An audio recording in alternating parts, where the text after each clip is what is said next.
खोजी टीवी के मुअज़्ज़िज़ दोस्तों, सारे कारकुनान और रहनुमाओं को रिहा करने का अदालती हुक्म आखिरकार आ ही गया।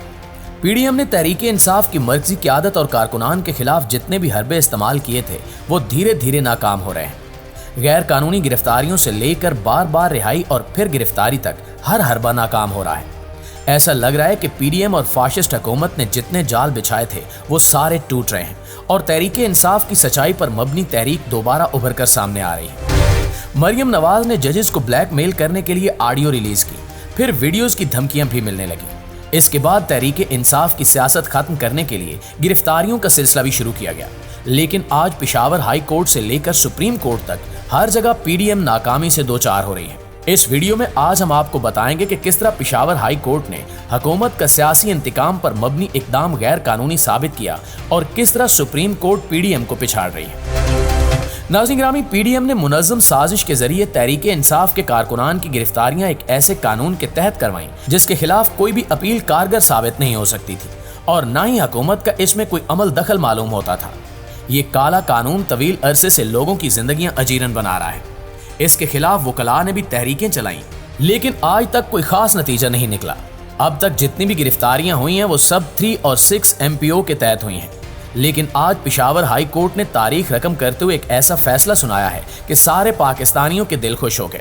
दोस्तों, पेशावर हाई कोर्ट ने डिप्टी कमिश्नर्स की जानिब से जारी 3 MPO के अहकामात को कालअदम करार दे दिया है और नक्शे अमन के खदशे के पेश नजर गिरफ्तार किए गए अफराद की रिहाई का हुक्म दे दिया है। आज जस्टिस इश्तियाक इब्राहिम और जस्टिस अरशद अली ने 3 MPO के खिलाफ दरखास्तों पर समाअत के दौरान अपना महफूज फैसला सुनाया।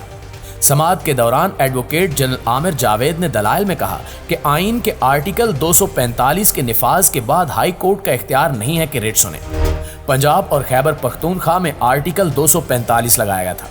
खैबर पख्तूनख्वा में निगरान हुकूमत की दरखास्त पर वफाकी हुकूमत की तरफ से नोटिफिकेशन जारी किया गया। आइन के तहत जहां जरूरत हो वहां आर्टिकल 245 लागू किया जा सकता है। आर्टिकल 245 नाफिज करते वक्त मखसूस इलाका नहीं बताया जाता, वो इंतजामिया खुद तय करती है। एडवोकेट जनरल को जवाब देते हुए जस्टिस इश्तियाक इब्राहिम ने रिमार्क्स दिए कि जितने अबूरी हुक्म दिए गए क्या कोई रिहा हुआ। अदालत को बताया जाए कि कितने वजीर MPAs और कितने कारकुनों को गिरफ्तार किया गया है। वर्कर जेलों में रुल रहे हैं। जस्टिस अरशद अली ने रिमार्क्स दिए कि सुप्रीम कोर्ट ने यह नहीं कहा कि गिरफ्तारी गलत है, इन्होंने कहा कि जगह गलत है। यहाँ सवाल ये भी है कि इधर जो भी होगा वो सिविल एडमिनिस्ट्रेशन के तहत होगा।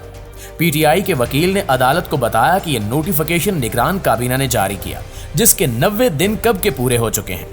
जिस हुकूमत के पास खजाने से खर्च का इख्तियार नहीं, इन्होंने नोटिफिकेशन जारी किया है। इसके बाद पेशावर हाई कोर्ट ने महफूज फैसला सुनाते हुए कहा कि इस कानून के तहत जितने भी कारकुनान गिरफ्तार हुए हैं इन्हें रिहा कर दिया जाए। दोस्तों, दूसरी तरफ सुप्रीम कोर्ट में मुबैना ऑडियो लीक्स कमीशन के खिलाफ दायर दरखास्तों पर दूसरी समाअत आज हुई। चीफ जस्टिस पाकिस्तान उमर अता बंदयाल की सरबराही में 5 रुकनी लार्जर बेंच ने 12:15 बजे समाअत की।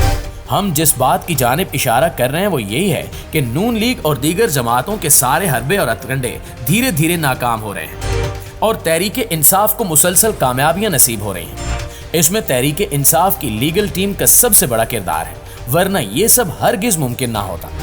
जिस तरह रोजे अव्वल से लीगल टीम ने फुर्ती दिखाई, शायद ही पहले कभी ऐसा हुआ हो। तो अब आते हैं कि ये कामयाबियां क्या हैं और किस तरह तहरीके इंसाफ का बयानिया सच साबित हो रहा है। ऑडियोज के हवाले से नून लीग की जितनी भी कोशिशें थी वो सब रायगां चली गई। सुप्रीम कोर्ट ने गुज़श्ता समाअत में ऑडियो लीक्स कमीशन का नोटिफिकेशन मुअत्तल कर दिया था, जिसके बाद ऑडियो लीक्स की तहकीकात के लिए कायम जुडिशल कमीशन के खिलाफ 4 दरखास्तें दायर की गई थी। इमरान खान सदर supreme court bar Abid Zubairi, रियाज हनीफ राही और मुक्तदर शबीर ने कमीशन के खिलाफ दरखास्तें दायर कर रखी हैं।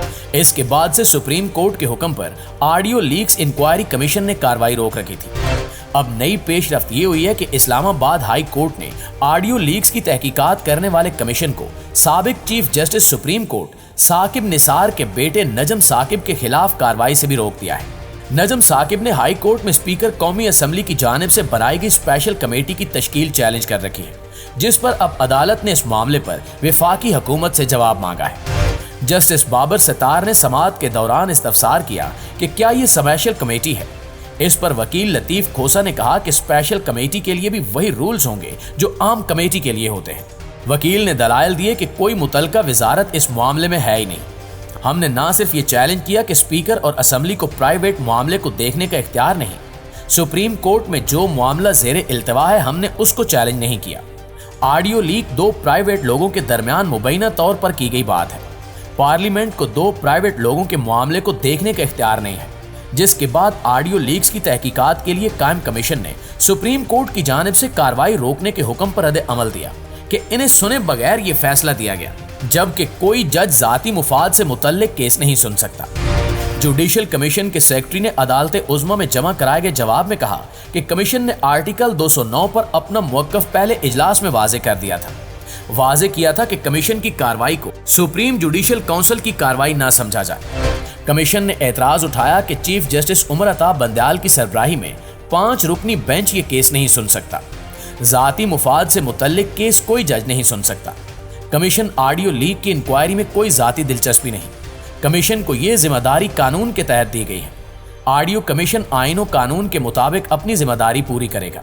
متعلقہ فریقین کے اٹھائے گئے اعتراضات کو سنا اور ان پر غور کیا جائے گا، لیکن اب اس کیس میں رجسٹرار سپریم کورٹ نے بینچ اور ججز پر اعتراض سے متعلق حکومتی درخواست واپس کر دی ہے۔ تاحال یہ واضح نہیں ہو سکا کہ سپریم کورٹ کی جانب سے اس درخواست پر کیا اعتراضات عائد کیے گئے ہیں۔ ادھر سپریم کورٹ نے آڈیو لیکس کی تحقیقات کرنے والے کمیشن کے خلاف دائر درخواستوں پر سماعت 1 ہفتے کے لیے ملتوی کر دی ہے۔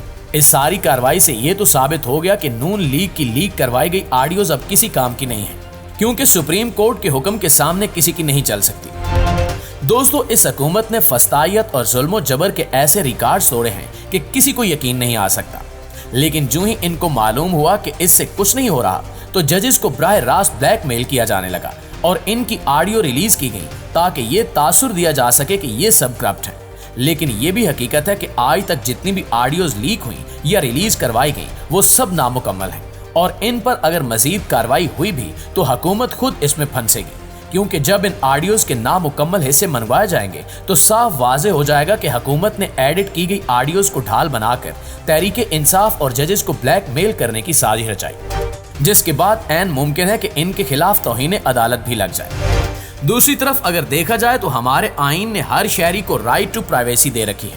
اگر ان میں سے کسی نے بھی آئین کی اس شک کو استعمال کیا تو وہ سارے مہرے اور سازشی عناصر سامنے آ جائیں گے جو آڈیو لیکس کے اس پورے سکینڈل میں ملوث تھے، اور پھر ان کو جو سزا ہوگی وہ تاریخی ہوگی۔ اب دیکھنا یہ ہے کہ سپریم کورٹ اس کیس کو کیسے آگے لے کر چلتی ہے اور اصل محرکات پر کب ہاتھ ڈالا جاتا ہے۔ جب اصل محرکات پر ہاتھ ڈالا گیا تو اب تک جتنی بھی آڈیو لیکس ہوئی ہیں ان کے پیچھے سارے سازشی منظر عام پر آ جائیں گے۔